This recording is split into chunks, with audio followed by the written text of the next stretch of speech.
Ladies and gentlemen, you have just finished taking your pre-quiz for the 100 color challenge.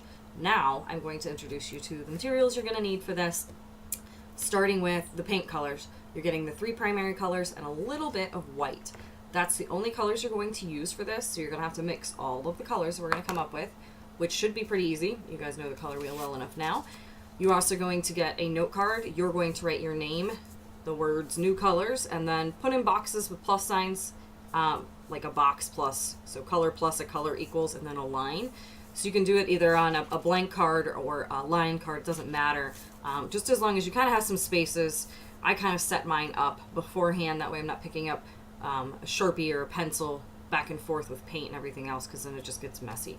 So I just went ahead and did that first. I can name the colors later, but as long as I know what 2 colors those are.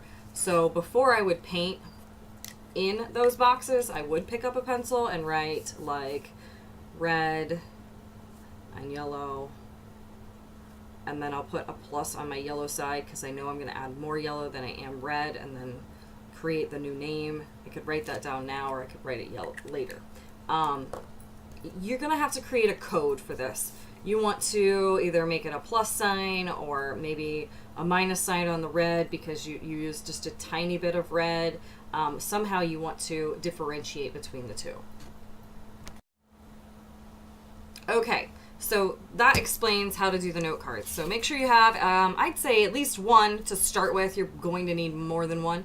So anytime you create a new color, you're going to color or paint in your box first, and then go back, figure out how you did that, and write down the color name.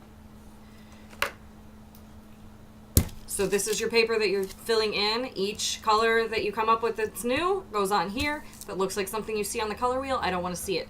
This is your mixing area. So if you're going to take colors off of your palette, for instance, I'm going to use red and yellow for the first one. I think I'm going to do that much red. And I said more yellow. So I'm not putting the yellow on top of the red yet, because then I don't have to rinse my brush out every time. Notice that there's only a little bit in my palette. That's because I can always get more. And then you're just going to mix the colors together. So this is the place where you mix it. This is tracing paper. It works just fine for the purpose of mixing your colors. Once you get it all mixed in, you shouldn't see any swirls of any yellow or red by themselves. So it should be mixed completely before you paint on your paper. And that's all there is to it. Paint your new color in. There you have it. Have fun.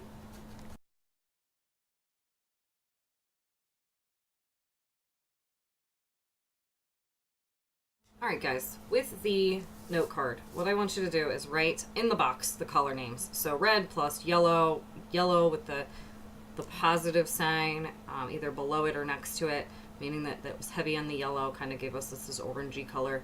You want to paint that color on your card, paint it in your boxes, as well as give it a new name.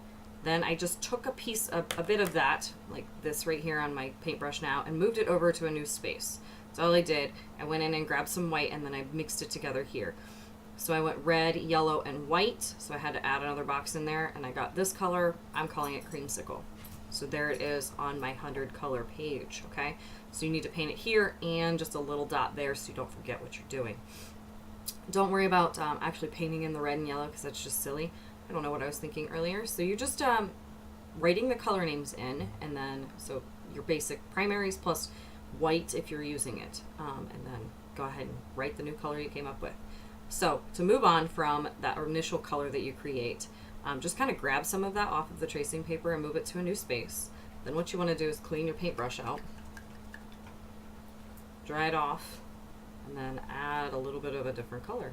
See what you come up with. You can also just start mixing a new color if you'd like. Make sure your paintbrush is dry with this. Tempera gets real runny and gross if it's not, your paintbrush isn't dry.